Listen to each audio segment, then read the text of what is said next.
Rail সেতুর কাছে ট্রেনের ধাক্কায় মৃত্যু হলো এক ব্যক্তির। মৃত ব্যক্তির নাম নারায়ণ দাস, বয়স 30 বছর। তিনি মাথাভাঙার কাটের বাড়ি এলাকার বাসিন্দা। জানা গেছে রেল সেতুর সংলগ্ন এলাকায় হাঁটার সময় নারায়ণ দাস ট্রেনের অর্থাৎ সেই ধাক্কায় ঘটনাস্থলেই তার মৃত্যু হয় এবং এই ঘটনাকে কেন্দ্র করে স্থানীয় এলাকাবাসীর মধ্যে চাঞ্চল্য ছড়িয়ে পড়ে। খবর পেয়ে মাথাভাঙা থানার পুলিশ ঘটনাস্থলে আসে।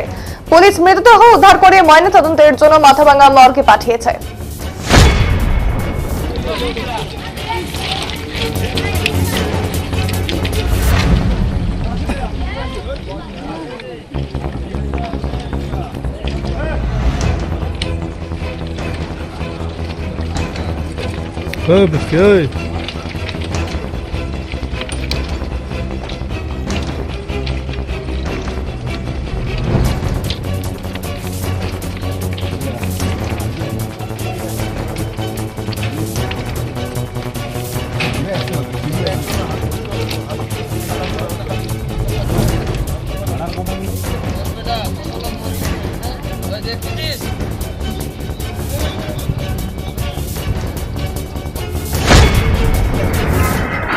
কালকে রাত্রেবেলা আমি থানাতে ছিলাম, এখান থেকে দেওয়ার পরে সারাটা বাড়িতে ছিলে বসছে।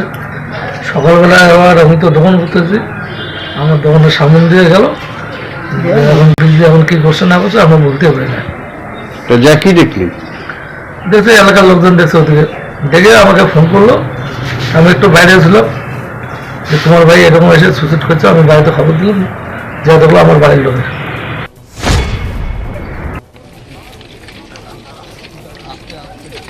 Porque